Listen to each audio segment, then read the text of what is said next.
Mes salutations à toutes ainsi qu'à tous dans le précieux et beau nom de notre Seigneur Jésus-Christ. J'espère vivement que cette vidéo vous trouvera dans une très bonne santé, vous et les membres de vos familles, par l'amour que Dieu a pour nous et selon l'alliance établie entre lui et nous, par la foi en notre Seigneur Jésus-Christ. Je me permets de vous faire alors ce message pour un peu répondre à un engagement que j'ai pris, celui de faire partager la même parole que nous avons reçue à ceux qui n'ont pas pu, pour une quelconque raison, être des nôtres lors de notre culte. Alors, le dernier culte, donc dimanche 6 mars 2022, nous avons été entretenus sur le thème du sommeil d'Eutychus. Et pour dire que Eutychus est un personnage peu connu de la Bible, son nom est mentionné une seule fois dans les Écritures et Dieu lui a réservé 5 versets que nous pouvons référencer dans Actes chapitre 20 du verset 7 au verset 12. Donc, Eutychus, dont il est question, est un jeune homme qui a eu alors, depuis son enfance, beaucoup de temps de vie, on va dire ça comme ça, et qui a posé beaucoup d'actes. Mais Dieu n'a pas voulu que nous connaissions tous les actes de la vie d'Eutychus, mais un seul. C'est pourquoi il lui a réservé brièvement un passage, pour ne pas dire quelques versets, dans les Écritures. Malheureusement, le fait de vie qui nous est relaté, qui en ce qui concerne la vie d'Eutychus, n'est pas un fait de vie qui est celui que nous devons imiter, mais en même temps aussi, c'est un fait de vie qui a été expressément mentionné dans la Bible pour nous enseigner. Alors, je vais vous inviter à prendre vos Bibles alors dans le livre de Actes chapitre 20, du verset 7 au verset 12, que je me permets de lire. La Bible nous dit, le premier jour de la semaine, nous étions réunis pour rompre le pain.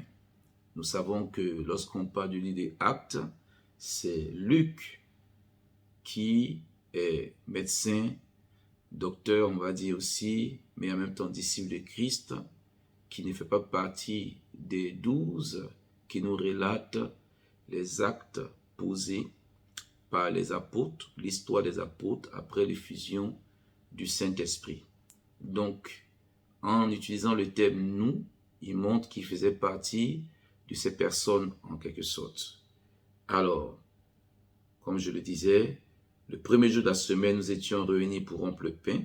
Paul, qui devait partir le lendemain, s'entretenait avec les disciples et il prolongea son discours jusqu'à minuit. Il y avait beaucoup de lampes dans la chambre haute où nous étions assemblés. Or, un jeune homme nommé Eutychus, qui était assis sur la fenêtre, s'endormit profondément pendant le long discours de Paul.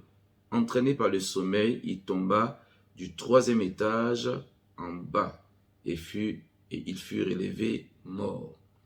Mais Paul, étant descendu, se pencha sur lui et le prit dans ses bras en disant « Ne vous troublez pas, car son âme est en lui. » Quand il fut remonté, il rompit le pain et mangea, et parla longtemps encore, jusqu'au jour, après quoi il partit. Le jeune homme fut ramené vivant, et ce fut le sujet d'une grande consolation. Alors, quand la Bible nous dit que quand il fut remonté, donc on va dire le verset 11, il rompit le pain et mangea, et parla longtemps encore, nous savons que là, il s'agit de l'apôtre Paul. Amen. Alors, frères et sœurs, tels que les faits nous sont racontés, Paul, plus haut, quand nous lisons à partir du 1er chapitre, dans ses programmes, je dirais ainsi, d'évangélisation, ses déplacements liés à la proclamation de l'évangile, a atterri avec quelques disciples, on va dire, pour les citer, Sopater de Bérée, fils de Pyrrhus, Aristarque et Ségon, qui venaient de la ville de Thessalonique, Gaius de Derbe, Timothée, ainsi que Tychique et Trophime. Et bien entendu, Luc qui nous relate l'histoire, puisque voilà, il utilise le thème « nous » pour raconter cette histoire. Donc, ils ont atterri dans leurs évangélisations, un peu dans la région, à Troas, où ils ont trouvé quelques disciples et ils ont décidé de faire 7 jours, sachant que c'est 7 jours d'évangélisation, d'exhortation, de fortification, d'édification. Et nous sommes au dernier jour qui correspondait pour eux, ce jour-là, au premier jour de la semaine, qui est pour nous le dimanche que nous connaissons. Donc Paul devait partir donc le lendemain, après ces 7 jours, il devait aller dans d'autres villes pour toujours proclamer l'évangile. Et il a pris soin dans un premier temps d'entretenir, voilà, pour le dernier temps qu'il devait passer avec les disciples de Troie, sur des sujets, entraîner les disciples sur des sujets. Et donc c'est lors de cet entretien, lors de ses prédications, de sa dernière prédication, là, qu'il va avoir un jeune homme du nom d'Eutychus qui va aller s'asseoir, non pas avec les autres, mais sur la fenêtre, un endroit inapproprié, pour pouvoir écouter le message. Et la Bible nous dit que de là, il va tomber dans un profond sommeil qui va l'entraîner après dans une chute du 3e étage jusqu'en bas. Et bien entendu, cette chute lui sera fatale et il va mourir. Et plus tard, il va être ressuscité. Je paraphrase. Frères et sœurs, cette histoire d'Eutychus n'est pas seulement l'histoire d'Eutychus. Ce message nous a été donné dans le cadre d'un dimanche de réveil, comme c'est le cas tous les premiers dimanches du mois. Donc, le sommet d'Eutychus s'inscrit dans le grand thème des premiers dimanches du mois, qui est le thème de réveil. Et comme je le disais, il ne s'agit pas uniquement de l'histoire d'Eutychus qui nous est relatée là. Il est aussi relaté l'histoire de Paul, de ses compagnons dont j'ai cité les noms, de l'assemblée à qui il a prêché, et d'Eutychus qui était à l'écart, qui écoutait à distance. Je voudrais dans un premier temps nous parler du réveil que nous pourrons retrouver dans le fonctionnement et la vie de Paul. Frères et sœurs, c'est aussi l'histoire, à travers Eutychus, l'histoire d'un homme de Dieu, un apôtre du réveil. Regardez un peu sa vie, caractérisée par le souci des âmes, par le salut des âmes, caractérisée par répondre à la préoccupation de Dieu, à l'instruction de Dieu qui est d'aller et de prêcher la bonne nouvelle à tout le monde entier. Frères et sœurs, voici un homme qui, peu importe l'épuisement et les obstacles sur son chemin, peu importe dans sa constitution d'homme de la même nature que nous, ses préoccupations personnelles, met en avant le salut des âmes et s'emploie à ne pas rester oisif, spectateur de cette avancée en masse des hommes vers la colère de Dieu qui est l'enfer. Frères et sœurs, voici un exemple d'homme de réveil qui ne fait pas de, on va dire, l'église qu'il a pour l'occasion, parce qu'on peut le considérer comme le prédicateur de l'occasion, de l'église qu'il a une boutique et où les gens qui s'y trouvent sont des clients. Frères et sœurs, voici un homme qui a, on va dire, la conscience spirituelle pour s'inscrire dans le même état de pensée que le royaume à qui il appartient, où des âmes sont tellement importantes, un peu comme les a évaluées son maître, qui a préféré donner sa vie pour elle plutôt que de considérer sa vie, a préféré mettre en avant leurs intérêts plutôt que de mettre en avant son intérêt. La Bible ne nous dit-elle pas dans le livre de Philippiens chapitre 2 que, existant en forme de Dieu, il n'a pas regardé comme il pourrait arracher son égalité avec Dieu, mais il s'est dépouillé, il a pris une forme humaine et il s'est rendu obéissant jusqu'à la mort de la croix. Pourquoi il a fait tout ceci? À cause de toi et de moi. La Bible nous dit qu'il allait de lieu en lieu, prêchant la bonne nouvelle, faisant du bien, guérissant les malades. Paul, à l'image de son maître, de son Seigneur, est un apôtre de réveil, un exemple que toi et moi, nous devons imiter. Parce que nous avons tous reçu, dès le départ de notre Seigneur, son ascension, la vocation de porter son message. que ce soit ton attitude, que ce soit mon attitude principale. Principale. C'est la marque des hommes et des femmes du réveil. Ce n'est pas seulement aussi l'histoire de l'apôtre Paul, c'est aussi l'histoire de ceux-là qu'il aimait appeler ses compagnons de lutte, ses compagnons de combat. Voici des personnes qui n'avaient pas d'autre agenda que l'agenda que le Saint-Esprit a donné à l'apôtre Paul. Parce que l'apôtre Paul n'avait pas son propre agenda, son propre emploi du temps, il avait l'emploi du temps du royaume, du Saint-Esprit. Certains me diraient, mais non, mais lui, il est consacré à cela, c'est sa vie. Frères et sœurs, peu importe ce à quoi tu es appelé, parce que dans tous les cas, nous avons une vocation, peu importe ce à quoi tu es appelé, l'emploi du temps qui doit être le tien doit être celui de celui qui t'a appelé. Ça, c'est la caractéristique des personnes qui sont réveillées. Et ces compagnons de l'apôtre Paul en étaient des exemples, des modèles. Ils étaient à côté de lui. Où se retrouve l'apôtre Paul, il s'y retrouve. Tout ce qu'ils font est lié à ce que l'apôtre Paul fait. Et voici que, après plusieurs déplacements dans plusieurs villes, ils sont aussi en train de se déplacer avec l'apôtre Paul. Dans ces déplacements, ils arrivent à Troas. Ils y passent 7 jours pour prêcher l'évangile. Ils sont toujours en compagnie de l'apôtre Paul. Et aussi, particulièrement ce jour-là, où la Bible nous dit que l'apôtre Paul a prêché, il a dû prolonger son message. Ils étaient à ses côtés. Quoique le lendemain, il devait voyager. Personne n'a prétesté le voyage de demain pour se soustraire de ce temps de prédication et d'enseignement qu'a voulu le Saint-Esprit, qui est le maître de notre agenda. Si l'Esprit veut, nous resterons, même si demain nous savons que nous devons voyager. S'il prolonge le discours, nous aussi, nous prolongerons aussi notre écoute. Voici la marque des collaborateurs qui sont agréables à Dieu et aussi qui sont des collaborateurs qui participent au maintien du réveil, frères et sœurs. Ils ont été à côté de l'apôtre Paul. Ce n'est pas seulement l'histoire des compagnons de lutte et de combat de l'apôtre Paul. C'est aussi l'histoire de ce peuple-là, de Troas, que l'apôtre Paul a entretenu dans cette prédication qu'il leur a donnée. Voici des personnes qui sont de la même nature que nous, qui sont dans un programme spécial parce que ce n'est peut-être pas habituel, qui s'y retrouvent. Donc c'est un programme spécial, imprévisible. Le prolongement de la prédication est imprévisible. Mais comme pour les compagnons de l'apôtre Paul, aussi longtemps que Dieu prolonge ce qu'il a à leur dire, eux aussi, ils prolongeront aussi leur écoute vis-à-vis de ce que Dieu a à leur dire.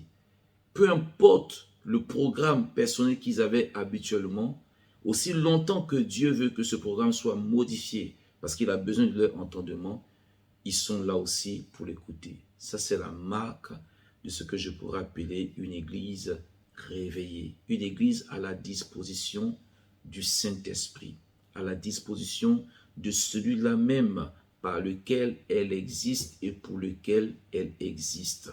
Si nous ne sommes pas prédicateurs et que nous sommes appelés à écouter le message, aussi longtemps que Dieu veut utiliser ses prédicateurs pour nous parler, nous resterons aussi longtemps des auditeurs, selon que Dieu veut, qui doivent rester là aussi pour écouter le message.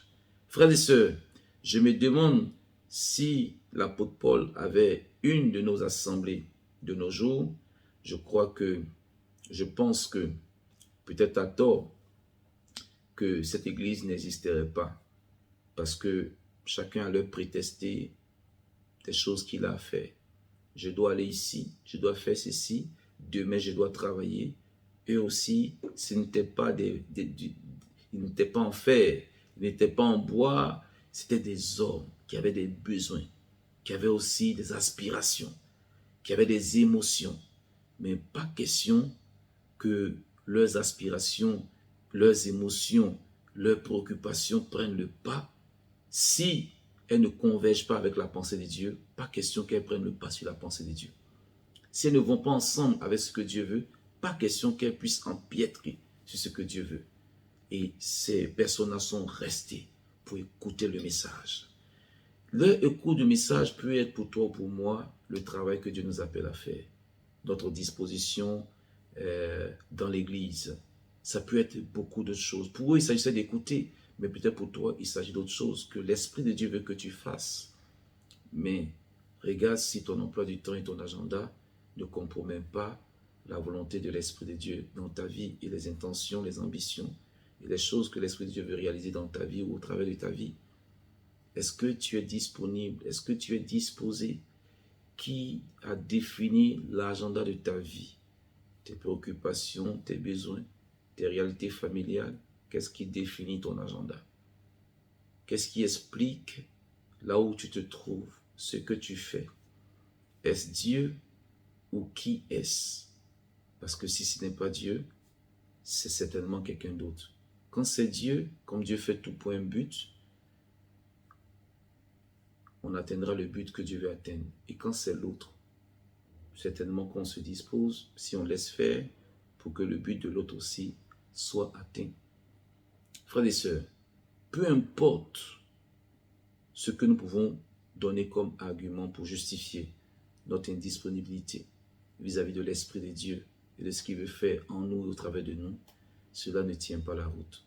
Ce peuple-là et ses compagnons de l'apôtre Paul et l'apôtre Paul sont pour nous un jugement. Un jugement.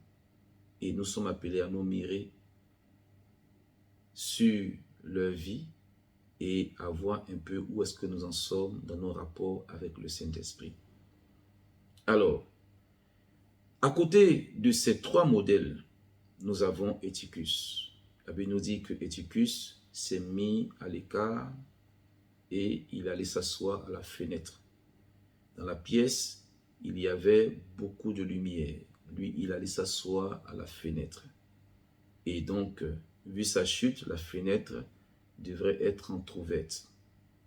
Frères et sœurs, le fait d'avoir mis beaucoup de lumière dans la pièce est intentionnel. C'est véritablement intentionnel. Pourquoi est-ce que la Bible précise qu'il y avait beaucoup de lumière dans la pièce? C'est tout simplement parce que aussi on était à minuit. On était pendant la nuit d'abord et on est allé jusqu'à minuit. Minuit ou la nuit représente les ténèbres. Et ce trop de lumière est une volonté que l'intérieur contraste avec l'extérieur.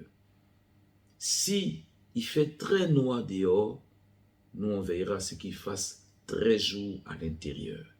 C'était une volonté que la pièce soit éclairée pour être en contradiction avec l'atmosphère du dehors. Ils n'ont pas voulu que les ténèbres du dehors envahissent l'intérieur. Frères et sœurs, voici la marque aussi d'une église réveillée. C'est une église qui ne laisse pas le monde entrer au milieu d'elle et définir l'ambiance et l'atmosphère de l'église. C'est une église qui est diamétralement opposée à ce qui se passe dans le monde, qui veut garder la pureté et la sainteté, qui ne veut ni tache ni ride, mais qui se laisse entrer dans le perfectionnement auquel Christ l'appelle parce qu'elle veut plaire à son Créateur, elle veut plaire à son époux qui est Jésus-Christ. Frères et sœurs, alors, il y avait cette lumière-là, intense à l'intérieur, et c'est dans ce cadre-là, dans ce contexte-là que Eutychus allait se mettre à l'écart. Eutychus est le représentant de ceux qui ne supportent pas ce qui se passe dans l'Église, le rythme imposé dans l'Église, qui se mettent à l'écart. Il est l'image de ceux-là qui ont un fonctionnement personnel, individuel, en marge du fonctionnement collectif qui doit être au sein de l'Église. L'apôtre Paul dit, au point où nous en sommes, marchons de même pas, ayons les mêmes pensées, mais eux, ils ont leurs pensées, ils ont leur manière de marcher, ils se distinguent, ils se démarquent des autres, pour des raisons qui leur sont propres, par moments comme ce fut le cas pour Eutychus, parce qu'il veut être dans un certain confort, être dans une position qui leur plaît. Mais veillons à ce que le confort que nous recherchons ou la position qui nous plaît ne nous entraîne pas d'un quelqu'un niveau à très bas où nous allons finir par mourir spirituellement. Ce choix d'Éticus nous montre que c'est quelque chose que nous devons éviter. La Bible nous dit dans le livre de Proverbes, chapitre 18 au verset 1, que celui qui se met à l'écart cherche ce qui lui plaît. Il s'irrite contre tout ce qui est sage. Et nous sommes tous appelés à être ensemble, à marcher des mêmes pas. Frères et sœurs, la Bible nous montre aussi que la position d'Éticus est une position qui ne peut pas nous permettre, si nous l'avions d'une manière ou d'une autre, de pouvoir maintenir notre éveil spirituel, malgré l'ambiance qu'il y a dans l'église. Éticus s'est endormi profondément. Et la Bible nous dit que son sommeil profond l'a entraîné à tomber du 3e étage en bas. Et ils sont venus le retrouver mort. Le choix d'Éticus d'aller se mettre à la fenêtre et qui finalement va l'entraîner dans un sommeil profond, qui lui va l'entraîner à tomber et à mourir, va finalement perturber le fonctionnement de l'Église. L'apôtre Paul va devoir arrêter le message. Lui, ses compagnons et le peuple, ils vont devoir descendre à cause d'Éticus. Parce que Éticus a décidé d'aller s'asseoir à la fenêtre. À cause d'Éticus, le Saint-Esprit doit arrêter le message. À cause d'Éticus, tout le monde doit descendre du 3e étage jusqu'en bas. L'Église doit laisser son niveau là où Dieu l'a amené pour descendre dans les bassesses, dans le bas niveau. L'Église doit arrêter sa progression et non seulement elle arrête sa progression, mais elle descend encore dans le bas niveau, le premier niveau pour le niveau 0, là où elle était, à cause des Éticus. Quand il y a des Éticus dans l'assemblée, elle ne peut pas avancer. Elle ne peut pas avancer. À cause des Éticus, le travail ne peut pas avancer. Il faut l'arrêter, il faut s'occuper des Éticus. Il faut prendre soin des Éticus. Parce qu'ils se mettent dans des situations, dans des postures, pour qu'on puisse prendre soin d'eux. Ils nous détournent des choses que nous sommes appelés à faire, pour que nous intéressions à leur situation, à leurs problèmes.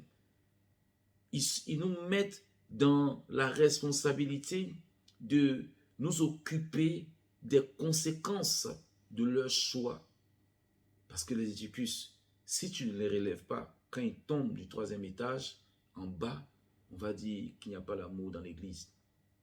Que dans l'église, il n'y a pas l'amour. Les gens ne sont pas sérieux. J'ai eu tel problème, on ne m'a pas écouté. Mais avant d'avoir tel problème et qu'on ne t'écoute pas selon toi, qui t'a envoyé à opérer ce choix que tu as pris? Qui t'a envoyé à avoir cette vie que tu as décidé de mener? Est-ce que tu as été... Regarde, tous ceux qui étaient assis, est-ce qu'ils sont tombés comme toi? Tous ceux qui ont suivi le mouvement, tous ceux qui ont décidé d'accepter le fonctionnement de l'esprit à l'intérieur, est-ce qu'ils sont tombés comme toi? Non. Généralement, on chute et on tombe parce qu'on s'écarte. On a sa propre vie, on a son propre fonctionnement. Mais pourquoi, frères et sœurs? Quand on le fait, c'est vrai que ça va retarder l'Église, mais c'est à notre préjudice. Particulièrement, c'est nous qui en souffrons. Et ici, avec les Éticus, c'est compliqué. Vous imaginez s'il y avait 10 Éticus là. Vous allez voir que à la fenêtre, ça allait être des discours, des bagarres. C'est comme ça. Quand il y a des Éticus, c'est comme ça. Des bagarres. Chacun veut s'asseoir, chacun veut adopter sa position. On ne peut jamais adopter une position ensemble quand il y a des Éticus.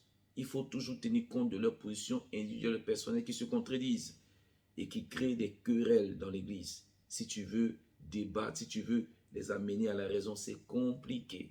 Parce qu'ils ont toujours des raisons pour expliquer pourquoi est-ce qu'ils doivent aller s'asseoir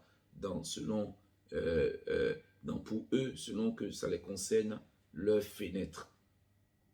Et si un Éticus tombe, l'église va devoir descendre de son niveau. 2 Éticus tombent, on va devoir descendre. Et s'ils se succèdent comme ça, mais vous n'allez jamais avancer. Ce que l'esprit veut faire, l'esprit ne fera pas. Donc, vous êtes là, vous occupez des choses auxquelles vous ne devez pas vous occuper. Les Éticus vous donnent une charge supplémentaire. Vous êtes obligé de travailler faire des choses qui n'étaient pas prévues. Parce qu'à cause des penchants, des désirs, de la volonté, des projets des Eutychus, il faut forcément descendre, monter, descendre, monter. Parce que les Eutychus, malgré leur chute et parfois même leur mort, quand ils sont ressuscités, rien ne change. Ils aiment la fenêtre. Dans l'église, ils aiment la fenêtre. Ce qui représente la fenêtre pour eux. Ce qui va les ramener encore à pécher contre Dieu. Ce qui va les ramener encore à chuter. Ce qui va les ramener encore à une mort spirituelle. Ce qui va les ramener encore à un sommeil spirituel. Les Eutychus, ils n'aiment pas marcher avec les autres, faire les choses avec les autres. Ils aiment la fenêtre. Ils aiment la fenêtre. Et l'église ne peut pas avancer. L'église ne peut pas progresser. Parce que 10 Eutychus, c'est 10 descentes, 10 montées. Et s'il y a 20 Eutychus, c'est 10 et 20 descentes, 20 montées. Ce que l'esprit veut faire, l'esprit ne fait pas. Mais les Eutychus, ils sont très éloquents lorsque ils ne voient pas le mouvement de l'esprit. Ah non, dans cette église-là, il n'y a rien qui se passe. Je ne vois rien, mais tu ne vois rien. Les Eutychus, ils savent se plaindre. Ils ont trop d'arguments. Ils savent ce que c'est qu'une bonne église. Quand il s'agit d'accuser le pasteur, d'accuser les responsables, ils savent ce que c'est qu'une bonne église. Mais quand il s'agit de vivre ensemble et bien, comme la Bible le demande, là, tu ne les entends pas du tout. Tu ne les entends pas du tout. Ça, c'est la particularité des églises. Avec eux, c'est le sommeil qui s'installe dans l'église. Frères et sœurs, Eutychus est un mauvais exemple. Si au regard de comment est-ce que nous vivons, nous voyons les caractéristiques d'Eutychus, changeons. Changeons. Il est vrai, comme je disais, que l'Église va arrêter ce qu'elle fait pour s'occuper des Eutychus, parce que dans le cas de l'amour, il faut le faire. Aussi longtemps que Eutychus tombe, ou les Eutychus tombent, il faut s'en occuper. Ça, c'est clair, il faut qu'on le fasse. C'est vrai que ça retarde l'Église. Ça ne peut pas l'Église d'évoluer, d'avancer, c'est vrai. Et ça fait prolonger aussi jusqu'à un certain temps des choses qu'on était censé finir. Parce que ça nous retarde, c'est vrai. Mais en fin de compte, ceux qui payent beaucoup plus, ce sont les Eutychus. La Bible nous montre par sa résurrection qu'il y a eu une grande consolation. Une grande consolation. Ça veut dire que quand Eutychus est tombé, il y avait de la tristesse, de la désolation.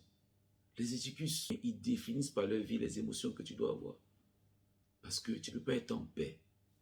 Quel pasteur peut être heureux et épanoui, même si tout va bien chez lui, lui dans sa propre vie, si chez son fidèle, chez un fidèle de l'assemblée, ça ne va pas. Mais il faut que les fidèles réalisent qu'aucun pasteur normal ne peut être en paix, heureux, épanoui, si ça ne va pas chez son fidèle. Non, il n'y en a aucun. Aucun. Jésus a dit, lorsque un homme a 100 brebis et qu'une se perd, mais il est obligé de laisser les 99 pour aller chercher la brebis. Parce qu'il ne peut pas être en paix. Les fidèles pensent qu'il s'agit de leur vie. Ça, c'est mon problème. C'est mon problème, ça va aller, je vais gérer mon problème. Non, ce n'est pas ton problème. Ce n'est pas ton problème. C'est le problème de tout le monde. C'est la situation de tout le monde. Et particulièrement du berger qui est établi. C'est son problème. Il faut qu'il y pense. Il faut qu'il se batte. Il faut qu'il prie. Il faut qu'il jeûne. Souvent, tu te gênes même de donner des consignes, des prescriptions parce que tu sens que ça va faire entorse au fonctionnement de la personne. Donc, tu es obligé toi-même de gérer la chose personnellement. En te mettant à jeûner, à prier. Parce que souvent, il y a certains fidèles, leur chute, leur mort spirituelle, leur sommeil profond, ça ne leur dit absolument rien. Frères et sœurs, nous sommes un corps. Nous sommes un corps. Si j'enlève, je coupe le plus petit orteil, voilà, je préfère ça, le plus petit orteil du pied d'un quelconque corps, Si ce corps-là ne souffre pas, c'est qu'il y a un problème. Mais les gens ne savent pas que non, c'est comme ça aussi l'Église. Peut-être que c'est le fait d'avoir été dans des églises où on a comme l'impression que c'est une boutique, ils sont les clients, où la seule inquiétude qu'on a, c'est mais la caisse aujourd'hui ne sera pas pleine comme d'habitude parce qu'il y a des absents. Non, frères et sœurs, les éducus, ils créent beaucoup de problèmes. Je vais revenir alors sur l'apôtre Paul. Quand il y a eu la situation, son discours a été prolongé encore jusqu'au matin. Et il y avait des auditeurs pour l'écouter jusqu'au matin. Ce n'était pas les histoires de prophétie, tant prophétique comme les gens aiment l'appeler. C'est pour écouter la parole de Dieu. C'est des gens qui aiment la parole. Qui aiment la parole de Dieu. Il y a des gens qui aiment entendre des bénédictions fusées par-ci, par-là. Mais la parole même, pour qu'ils puissent vivre ces bénédictions, ils ne l'aiment pas. Ils aiment quand tu dis, tu vas aller loin, tu vas réussir. Comme si on pouvait dire, la réussite est synonyme de tu vas aller aux États-Unis. Mais ils veulent aller aux États-Unis sans prendre le cheminement normal pour aller aux États-Unis. Ils veulent être parachutés comme ça. C'est-à-dire les consignes pour aller aux États-Unis, ça ne les intéresse pas. C'est aller aux États-Unis qui les intéresse. Quel paradoxe. C'est des gens qui sont restés là pour écouter les consignes de l'apôtre Paul. Il a prêché jusqu'au matin, ils sont restés jusqu'au matin. Sans que cela soit prévu. Sans que cela soit... Si c'est chez nous, l'église d'aujourd'hui. Mais le pasteur ne nous a pas dit, moi je dois rentrer. J'ai telle chose à faire. J'ai ceci à faire. Frères et sœurs, souvent nous disons, Saint-Esprit vient prendre le contrôle. Est-ce que nous réalisons un peu ce que ça signifie? Saint-Esprit vient prendre le contrôle. Saint-Esprit vient. Le Saint-Esprit, mais quand il regarde, il dit non, c'est ta bouche qui parle, tu ne veux pas que je vienne. Est-ce que tu peux me supporter? Est-ce que tu peux accepter que moi je te dise, tu ne manges pas pendant une semaine et tu vas te mettre à prier? Est-ce que tu peux accepter que je te dise, tu ne vas pas travailler parce que j'ai besoin de toi? Est-ce que tu peux accepter que je te donne un emploi du temps pour te dire, tel jour tu dois aller prêcher l'évangile, tel jour tu dois aller rendre visite à telle personne? Qu'est-ce que les gens appellent Saint-Esprit vient prendre le contrôle? C'est voir du tapage, du bruit dans les églises. C'est ça le Saint-Esprit. Saint-Esprit vient prendre le contrôle. Regardez la vie de l'apôtre Paul dont le Saint-Esprit a pris le contrôle. Est-ce qu'on est prêt à vivre ça? La Bible nous parle même que du lendemain, ses compagnons de lutte l'ont précédé dans la ville là où il devait partir. Ils sont partis en navire. Lui, il est parti à pied. Il est parti à pied pour faire la différence avec nos pasteurs aujourd'hui, qui eux doivent être dans le confort et puis leurs collaborateurs dans le confort sous le prétexte que le berger doit être honoré. Regardez ce que l'apôtre Paul a vécu. Regardez toutes les souffrances qu'il a dû vivre, les emprisonnements. Est-ce qu'on est prêt à ce que le Saint-Esprit vienne prendre le contrôle? Frères et sœurs, il faut arrêter. On n'est pas sérieux. Saint-Esprit vient, Saint-Esprit descend, viens prendre le contrôle. Saint-Esprit, je te donne ma vie. Frère, et quand on prie comme ça, le Saint-Esprit ne vient pas. Ou on s'invente une présence du Saint-Esprit. Parce qu'il sait que s'il vient, ce qu'il va nous demander de faire, on ne le fera pas. Parce qu'on n'est pas prêt. On est organisé pour ne pas respecter ce que le Saint-Esprit va nous amener à faire. Donc le Saint-Esprit ne veut pas venir parce que ce n'est pas possible. Frères et sœurs, Jésus a dit ceci dans Jean chapitre 3. Il dit, celui qui est né de l'Esprit, il est comme le vent. On essaie d'où il vient et où il va. Il n'a pas de programme fixe. On ne comprend pas sa vie. On ne le comprend pas. Demain, tu le vois ici. Demain, tu le vois là. Tu ne comprends pas sa vie. Celui qui est né de l'Esprit. Jésus est un menteur. Est-ce que Jésus est un menteur? Est-ce que quand nous vivons, effectivement, on remarque qu'on sait d'où on vient, où on va? Frères et sœurs, Saint-Esprit vient. Regardez ce que le Saint-Esprit a fait avec cette église, avec l'apôtre Paul. Sans que cela soit prévu, peu importe le programme le lendemain, le Saint-Esprit a voulu que l'apôtre Paul prêche jusqu'au jour. Quand il a fini de prêcher jusqu'au jour, la Bible dit qu'il est parti. Regardez un peu la fatigue, l'épuisement. L'épuisement. Mais il est parti à pied encore. Il est parti à pied encore en plus, frères et sœurs. Voici la marque d'un homme de Dieu réveillé. Réveillé. Je pense que nous devons comprendre qu'il est plus que jamais nécessaire d'être vrai envers nous-mêmes, de ne pas nous endormir avec nos mentalités, nos pensées, nos visions erronées de l'Église, pour après sombrer dans un profond sommeil. Nous étant séduits nous-mêmes, trompés nous-mêmes. La Bible est là. Si des pasteurs, on estime, nous racontent des bêtises, la Bible est là. L'Église n'est pas une invention d'un homme. C'est un projet d'un Dieu. Et il a fait connaître ce que c'est l'Église et son fonctionnement à tous. On ne connaît pas Dieu à travers nos propres mentalités. On connaît Dieu en toute humilité, en se mettant à ses pieds et le laissant nous révéler ce que c'est que son royaume, son fonctionnement et sa vie. Et ces choses sont accessibles à tous pour ne pas qu'on se mente à soi-même ou quelqu'un d'autre nous mente. Par moments, même nos bergers qui nous conduisent sont limités ou alors ne nous conduisent pas comme il se doit à la hauteur de ce que nous sommes appelés à faire en réalité. Mais la Bible est là. Elle est assez éloquente sur la vie que toi et moi devons mener. C'est à nous de choisir. C'est à nous de voir, frères et sœurs. Ma prière, c'est que toi et moi, qui sommes tous soumis au principe de l'obéissance à Dieu, nous comprenons ces choses. Nous n'avons pas inventé l'Église, inventé le type de relation que nous devons avoir avec notre Créateur. Nous séduisons nous-mêmes par de beaux discours, de belles pensées, des visions, mais erronées de la foi, quand nous avons des modèles qui nous ont été présentés dans la Bible. Nous pouvons prétester le contexte dans lequel nous sommes. C'est notre droit, mais c'est le droit de Dieu de nous dire, peu importe nos prétextes, ça ne tient pas la route. Ça ne tient pas la route. Parce que ce que eux ils ont vécu, nous n'avons pas vécu. Ce sont des personnes qui n'ont pas fait cas de leur vie. Un peu ce que l'apôtre Paul dit lorsque nous lisons plus loin. Voici ce que l'apôtre Paul dit.